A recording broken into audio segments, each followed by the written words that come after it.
BRS party పైన అనేక ప్రేలాపన చేస్తూ ఉన్నాడు, అసత్య ప్రచారాలు మాట్లాడుతూ ఉన్నాడు. బీఆర్ఎస్ పార్టీ బీజేపీ పార్టీకి ఓట్లు బదలాయించిందని లేనిపోని మాటలన్నీ మాట్లాడుతూ ఉన్నాడు. నిజంగా ఏం జరిగింది?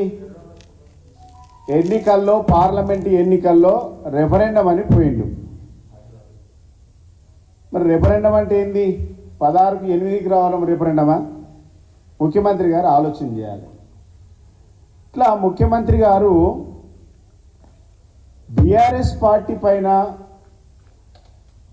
అనేక బురద జల్లేటువంటి కార్యక్రమాలు, మాటలు మాట్లాడుతూ మా మెదక్ జిల్లాకు వచ్చి రఘునందన్ రావును గెలిపించడానికి, బీజేపీ అభ్యర్థిని గెలిపించడానికి హరీష్ రావు గారు సహకరించిండ్రని మాట్లాడుతూ ఉన్నాడు.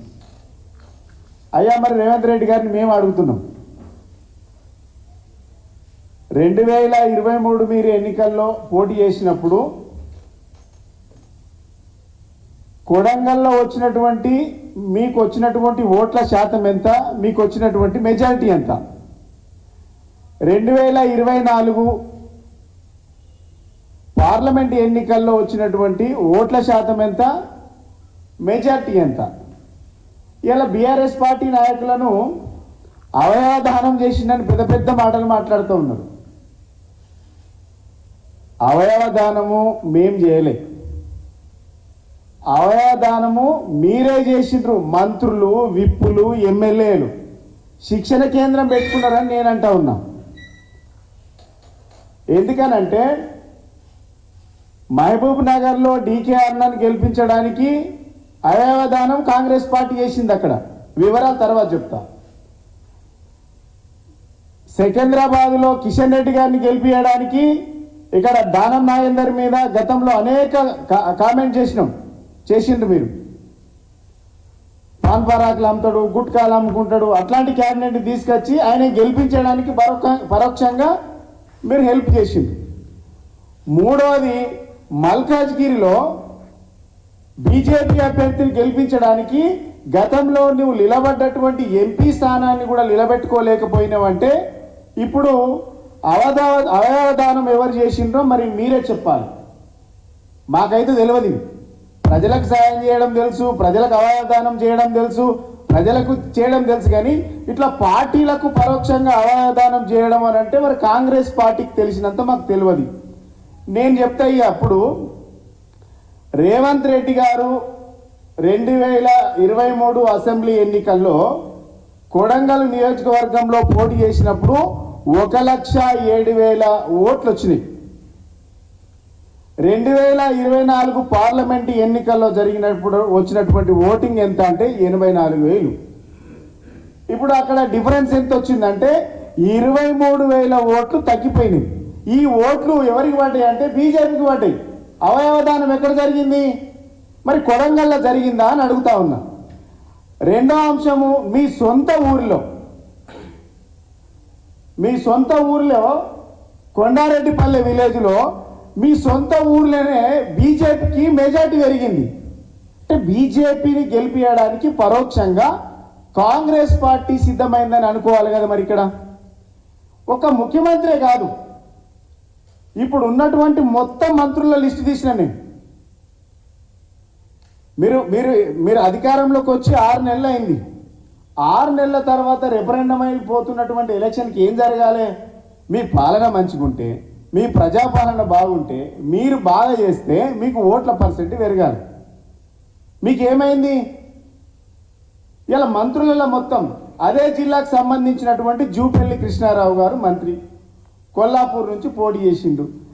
అసెంబ్లీ ఎన్నికల్లో 93,000 వచ్చినాయి. ఇప్పుడు ఈ పార్లమెంట్ ఎన్నికల్లో 77,000 వచ్చినాయి. డిఫరెంట్ ఎంత వచ్చింది? 16,000 తగ్గింది.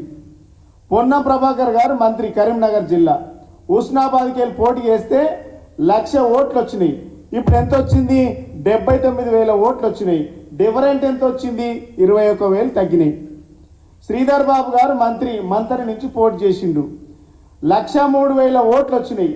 ఇప్పుడు ఎన్ని వచ్చినాయి? 77,000 ఓట్లు వచ్చినాయి. ఎన్ని ఓట్లు తగ్గినాయి? 26,000 ఓట్లు తగ్గినాయి. పొంగులే శ్రీనివాసరెడ్డి గారు మంత్రి, ఖమ్మం పాలేరు నుంచి పోటీ చేసిండు. అసెంబ్లీ ఎన్నికల్లో 1,28,000 ఓట్లు వచ్చినాయి. ఇప్పుడు ఎన్ని వచ్చినాయి? 1,20,000 ఓట్లు వచ్చినాయి. 8,000 తగ్గినాయి. తుమ్మల నాగేశ్వరరావు గారు ఖమ్మం నుంచి పోటీ చేసిండ్రు. 1,36,000 వచ్చినాయి. ఇవాళ ఎన్ని వచ్చినాయి? 36,000 నుంచి 20,000 అంటే 10,000 తగ్గినాయి. ఇట్లా దామోదర్ రాజనరసింహ గారు ఉన్నారు మెదక్ జిల్లా నుంచి. ఆందోళన నుంచి పోటీ చేస్తే 1,14,000 ఓట్లు వస్తే ఇప్పుడు 82,000 వచ్చినాయి. ఇప్పుడు డిఫరెంట్ ఎంత వచ్చింది? 32,000 తగ్గినాయి. మీ వడ్లూరు లక్ష్మణ్ విప్పు ధర్మపూరి ఎమ్మెల్యే గారు 23లో పోటీ చేస్తే 91,000 వచ్చింది. ఇప్పుడు 57,000 వచ్చింది. అంటే 34,000 ఓట్లు తగ్గిపోయినాయి. ఆది శ్రీనివాస్ గారు వేములవాడ ఎమ్మెల్యే 71,000 వచ్చింది.